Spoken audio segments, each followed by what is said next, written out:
Mungkinkah bisa hidup tanpa kepala? Seekor kecoa bisa hidup tanpa kepala selama sekitar 3 minggu, dan kepala ular yang terpenggal dapat terus berfungsi selama sekitar 12 jam. Para ilmuwan bertanya-tanya bagaimana hewan lain bereaksi terhadap pemenggalan kepala. Pada tahun 2011, ilmuwan Belanda memutuskan untuk bereksperimen pada tikus. Yang sangat mengejutkan, mereka benar-benar mendeteksi aktivitas gelombang otak hewan tersebut setelah memenggal kepalanya. Ini menimbulkan pertanyaan, apakah hal yang sama terjadi pada manusia?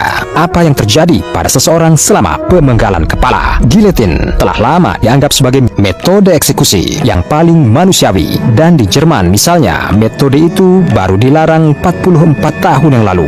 Mekanismenya dimaksudkan untuk menghasilkan kematian instan. Ketika pisau melewati leher, ini memotong sumsum tulang belakang dan arteri darah.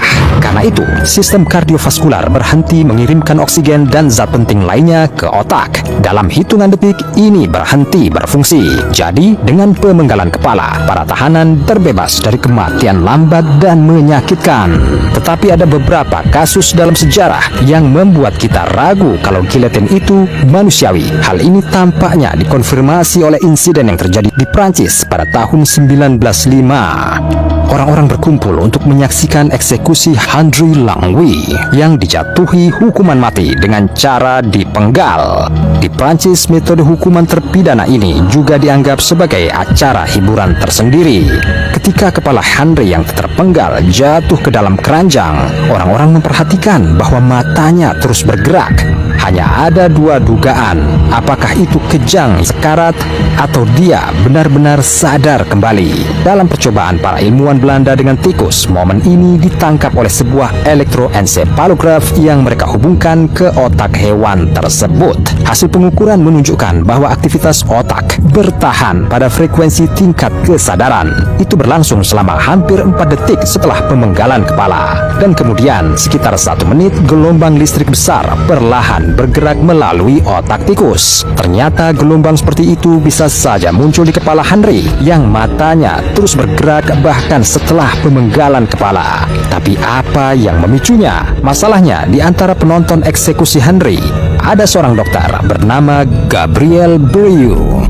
Dia sering menghadiri prosedur semacam itu karena kepentingan medisnya dan memperlakukannya tanpa ekspresi. Tapi tidak kali ini. Ketika dokter memperhatikan bahwa wajah kepala yang baru terpenggal itu mulai berkedut, dia memanggil nama si kepala. Saat itulah mata pria yang dieksekusi itu menatap langsung ke mata Brieux. Dokter memanggilnya sekali lagi dan mata Henri menatap dokter itu lagi. Sangat mungkin Brieux menciptakan rangsangan emosional yang memicu aktivitas gelombang otak pria yang meninggal itu. Tetapi bagaimana jika dengan bantuan induser tambahan bisa diperpanjang? Fakta bahwa otak manusia dapat berfungsi bahkan setelah pemenggalan kepala dikonfirmasi oleh kasus aneh lain yang melibatkan giletin. Itu terjadi selama Revolusi Prancis pada eksekusi seorang wanita bangsawan bernama Charlotte Corday yang sangat mengejutkan para hadirin. Setelah pisau menggorok leher wanita itu, wajah Charlotte menunjukkan ekspresi marah dan pipinya tampak memerah. Reaksi kepala yang terpenggal seperti itu dapat dijelaskan dengan eksperimen Robert Cornish, seorang ahli fisiologi Amerika. Dia menemukan cara untuk menjaga sirkulasi dalam tubuh yang mati. Untuk mencapainya, dia menggunakan metode yang cukup aneh, suntikan antikoagulan dan adrenalin yang dikombinasikan dengan mengayunkan tubuh di atas papan jungkat-jungkit untuk mengguncang darah. Itu berhasil, bahkan membantu Cornish menghidupkan kembali seekor anjing mati. Bagaimana ini terkait dengan Charlotte? Algojo menganggap sekedar hukuman mati belum cukup. Dia menjambak kepala yang terpenggal, mengejeknya dan menamparnya. Mungkin tamparan itu berfungsi sebagai rangsangan fisik yang membuat perempuan itu sadar kembali untuk beberapa saat. Tapi bagaimana jika kepala yang terpenggal menempel pada tubuh sementara aktivitas gelombang otaknya berlanjut? Sejauh ini operasi semacam itu tampaknya mustahil, karena dalam pembedahan tidak ada cara untuk menyambung kembali sumsum tulang belakang yang terputus. Masalahnya adalah ia memiliki beberapa jenis jalur saraf. Tidak ada yang tahu bagaimana ini akan menyatu kembali.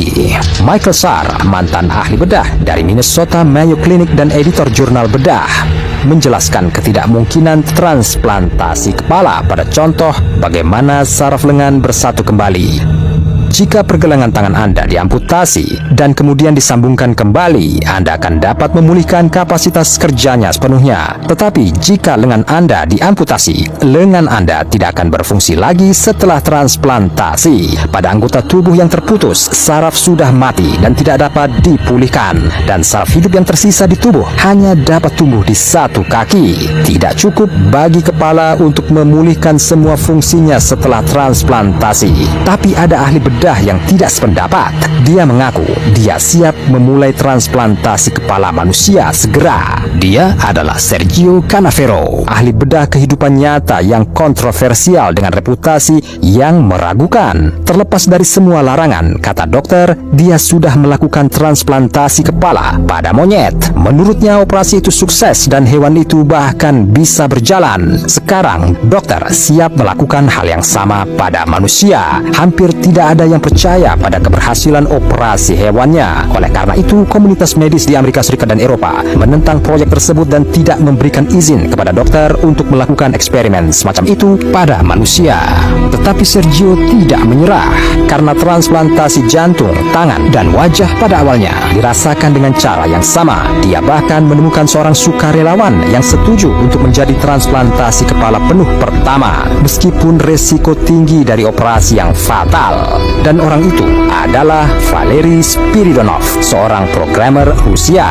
Dia menderita atrofi otot tulang belakang bawaan, kelainan yang membuat otot lebih lemah dan menyebabkan masalah dengan gerakan. Namun di saat-saat terakhir, Valery menolak operasi tersebut. Kemudian Canavero memutuskan untuk menjalankan rencananya dengan bantuan seseorang yang tidak akan pernah menolak.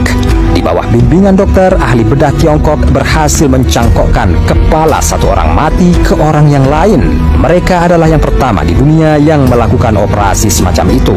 Para dokter berhasil menghubungkan tulang belakang, saraf, dan pembuluh darah.